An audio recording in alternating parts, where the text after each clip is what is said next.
चलते हैं। पहले का संक्षिप्त स्वाध्याय, पुनः भगवान नेमिनाथ की पूजन। सर्वज्ञो वीतरागोहन श्रेयो मार्गस्य शासकः नमस्करोमि तं भक्त्या सपुष्यात्मे समीतम्। अरहंत भगवान सर्वज्ञ वीतरागी और मोक्ष मार्ग के उपदेष्टा हैं। उन्हें नमस्कार करके और अपने मनोरथों को सफल करने की भावना रखती हुई पूज्य गणिनी प्रमुख श्री ज्ञानमती माता जी ने 68 ग्रंथों का सार समाविष्ट करके इस प्रवचन निर्देशिका नामक ग्रंथ का लेखन सन 1978 में किया, जिसे पढ़कर उच्च कोटि के विद्वानों ने सफलता हासिल की और स्वयं प्रमाण पत्र लेकर के प्रशिक्षण प्राप्त करने वालों को प्रमाण पत्र प्रदान किया था। पंडित मोतीलाल जी कोठारी फलटन वाले, डॉक्टर लाल बहादुर जी शास्त्री दिल्ली, पंडित बाबूलाल जी जमादार और जगन मोहन लाल शास्त्री आदि उच्च कोटि के विद्वानों ने उस प्रशिक्षण शिविर में भाग लिया था। क्यों देवेंद्र जी, याद तो होगा सन 1978 का शिविर। सन 1978 में आप सब लोगों ने भी उस शिविर में भाग लेकर के और पूज्य माता जी के और अनेक विद्वानों के मुखारविंद से इस प्रवचन निर्देशिका को पढ़ा था। उसी प्रवचन निर्देशिका को आज यहाँ पर आप सब लोगों को अध्ययन कराते हुए और स्वाध्याय कराते हुए सौभाग्य की अनुभूति हो रही है कि आज इस पंचम काल के अंदर भी हम जाने कि सम्यक दर्शन जितना दुर्लभ है उतना ही सुलभ भी है, क्योंकि वह सम्यक दर्शन चारों गतियों में प्राप्त होता है। सबके निमित्त बताए हैं कि नरक गति, तिर्यंच गति, मनुष्य गति और देव गति, इन चारों ही गतियों में सम्यक की प्राप्ति सब लोग कर सकते हैं।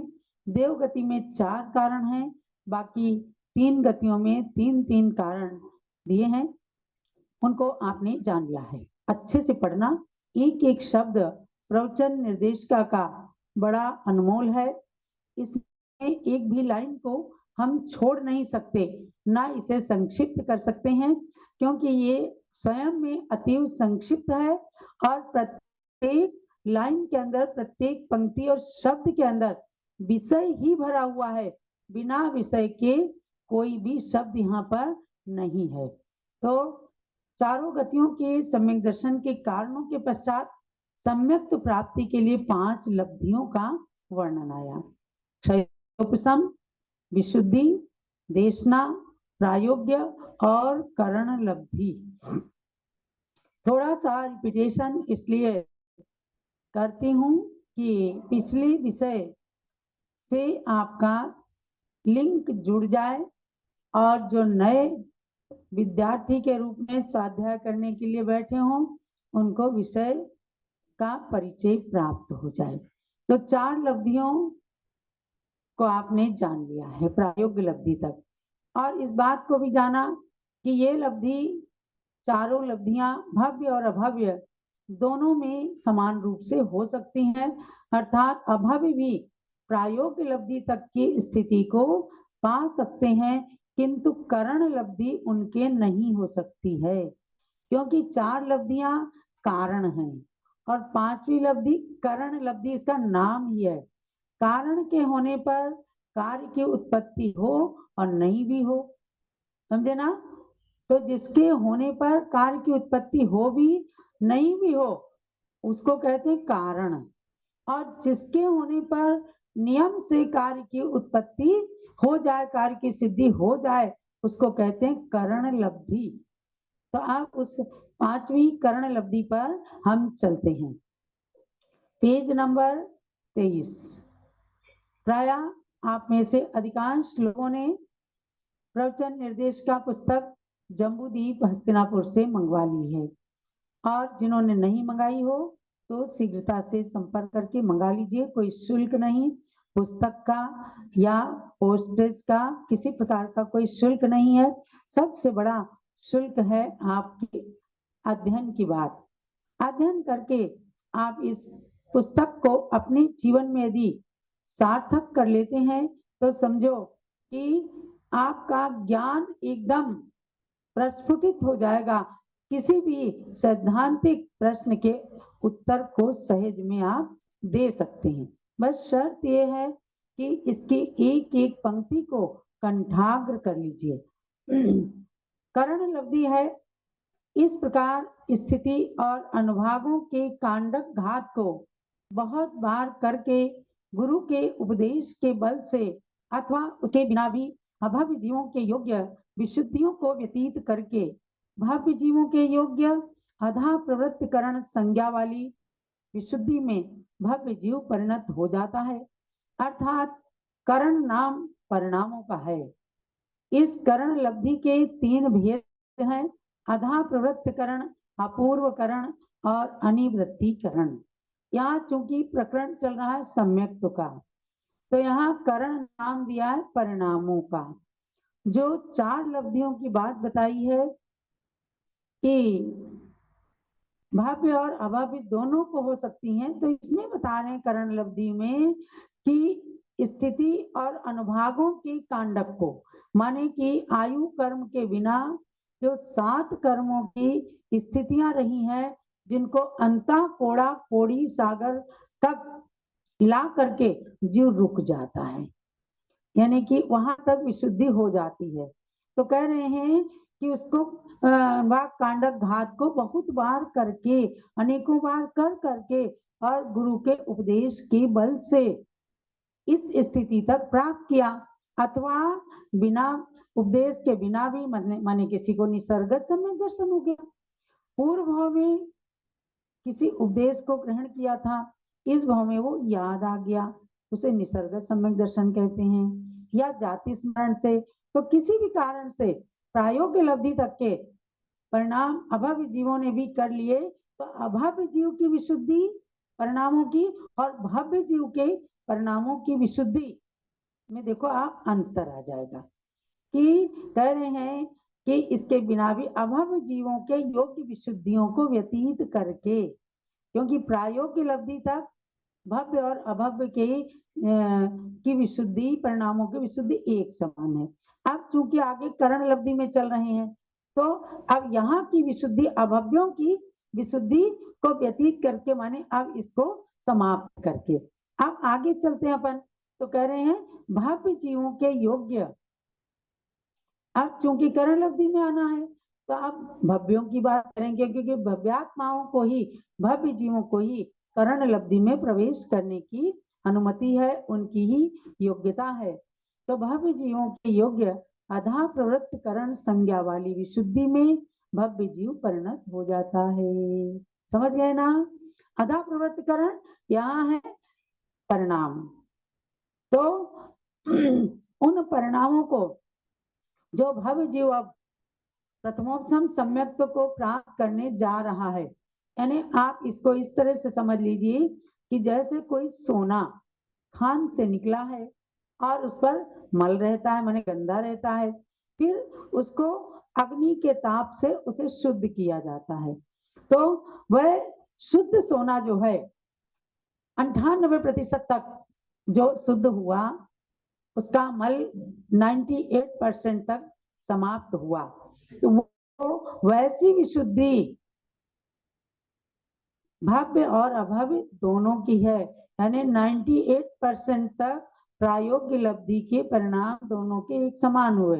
अब 99% किसको मिलेगा? जिसको 100वें में जाना है, जिसको 100% परिणामों की विशुद्धि होगी, तब वो जा करके सम्यक प्राप्त करेगा। तो 99% वाला अब आया आधा प्रवृत्त करण परिणाम, यानी वो होगा केवल भव्यों को जो सम्यक दर्शन की प्राप्ति की योग्यता रखते हैं, जिनके अंदर मोक्ष प्राप्ति की योग्यता है। ऐसे भव्य जीवों को अधा प्रवृत्त करण वाली विशुद्धि, परिणामों की विशुद्धि बढ़ रही है, लेकिन अधा प्रवृत्त करण संज्ञा वाली विशुद्धि में भव्य जीव परिणत होता है।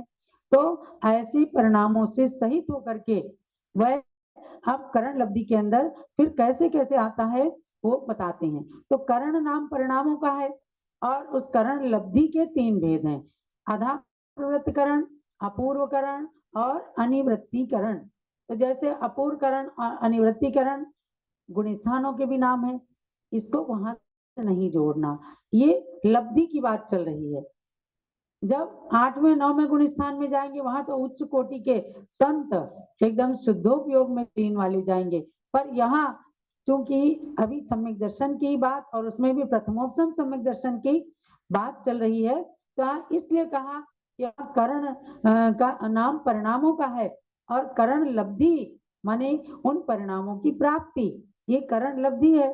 उसके 3 भेद किए, आधा प्रवृत्तिकरण, अपूर्वकरण और अनिवृत्तीकरण। आपसे पूछा जाएगा अपूर्वकरण गुण स्थान का लक्षण, आप अलग बताएंगे, और करण लब्धि के भेद पूछे जाएंगे तब आपको बताना है आधा प्रवृत्तिकरण, अपूर्वकरण और अनिवृत्तीकरण। अब ये हो गए 3 भेद करण लब्धि की ओर चल रहे हैं, यानी सम्यक दर्शन प्राप्त कराने के लिए जो करण लब्धि प्रबल निमित्त बन गई, करण ही नाम है कि जिसके होने पर अब नियम से सम्यक दर्शन उत्पन्न होना ही होना है। इसको आप ध्यान से सुनिएगा। आधा प्रवृत्तिकरण, जिस भाव में वर्तमान जीवों के उपरितन समयवर्ती परिणाम अधस्तन समयवर्ती जीवों की साथ संख्या और विशुद्धि की अपेक्षा सदृश होते हैं, उन भावों के समुदाय को अधाकरण कहते हैं। इस अधाकरण का काल अंतर्मुहूर्त है और परिणाम असंख्यात लोक प्रमाण है। अब सम्यक दर्शन के अंदर यानी दरवाजे में प्रवेश कर गए तो कह रहे हैं वर्तमान जीवों के, जिन लोगों के ये अधा प्रवृत्तिकरण यानी करण लब्धि में पहली लब्धि के परिणाम हुए, तो कह रहे हैं कि ऊपर वाले और अधस्तन समयवर्ती जीवों के एक समय में जो भी जीव होंगे तो उनके उस समय एक समान परिणाम होंगे, चाहे वो ऊपर के परिणाम है चाहे नीचे के परिणाम है।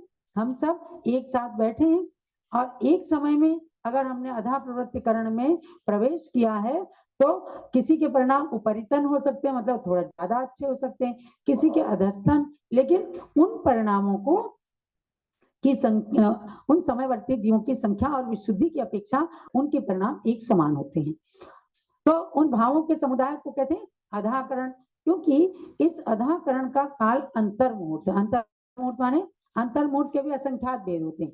एक समय से लेकर 48 मिनट का काल अंतर्मुहूर्त होता, तो जघन्य तो हो गया एक समय और उत्कृष्ट हो गया 48 मिनट। एक समय हम सोचेंगे 1 सेकंड, अरे 1 सेकंड में तो जैन सिद्धांत के अनुसार असंख्यात समय हो गए। 100 पान के पत्तों को हमने सुई की नोक से एक बार में छेद दिया, हम कहेंगे हमने एक बार में 100 पान पत्ते एक नोक से छेद दिया, लेकिन उसमें असंख्यात समय है। एक से दूसरे पत्ते में जब तक सुई की नोक गई उसमें भी अगला समय, ऐसे करके समय की संख्या बड़ी सूक्ष्म है। इसलिए कहा कि अधा प्रवृत्ति तीनों ही करणों को आगे बताएंगे कि तीनों करणों को करने में केवल आधा अंतर्मुहूर्त का समय लगता है। तो आधा प्रवृत्तिकरण काल का भी काल अंतर्मुहूर्त है और परिणाम असंख्यात लोक प्रमाण है। ये जैन सिद्धांत की परिभाषा जो है, कर्मों का सिद्धांत है और कर्मों की लीला है, कर्मों की विचित्रता है। चाहे तो मोह मिथ्यात्व में पढ़ करके और सम्यक दर्शन न प्राप्त करने के कारण अनंत काल तक दुर्गति में व्यतीत कर दें, चाहे तो परिणामों की विशुद्धि करके और इन करणों को, इन परिणामों को अपने परिणामों के माध्यम से शुद्ध करके और अपनी विशुद्धि को बढ़ाते हुए सम्यक दर्शन की दृढ़ता कर लें। तो ये अनादि मिथ्या दृष्टि को जो पहली बार जीवन में सम्यक दर्शन होता है उसका नाम है प्रथमोपसम सम्यक दर्शन। अब कितना बड़ा भाग्य है कि जिसने अनादिकाल से कभी सम्यक दर्शन को प्राप्त नहीं किया वह पुण्य योग से सम्यक दर्शन प्राप्त करने जा रहा है। 4 लब्धियों में अपने कर्मों की स्थिति को अंता कोड़ा कोड़ी सागर प्रमाण तक ला करके अब वो करण लब्धि में प्रवेश कर रहा है। उसमें प्रथम भेद हमने अधाकरण बताया, तो महान पुण्य से अब अधाकरण में प्रवेश हो गया है। जिन जीवों का प्रवेश हुआ है उनकी अनुमोदना करें और अपने लिए अनुमोदना करें कि हमें जल्दी से जल्दी ऐसे परिणाम प्राप्त हों।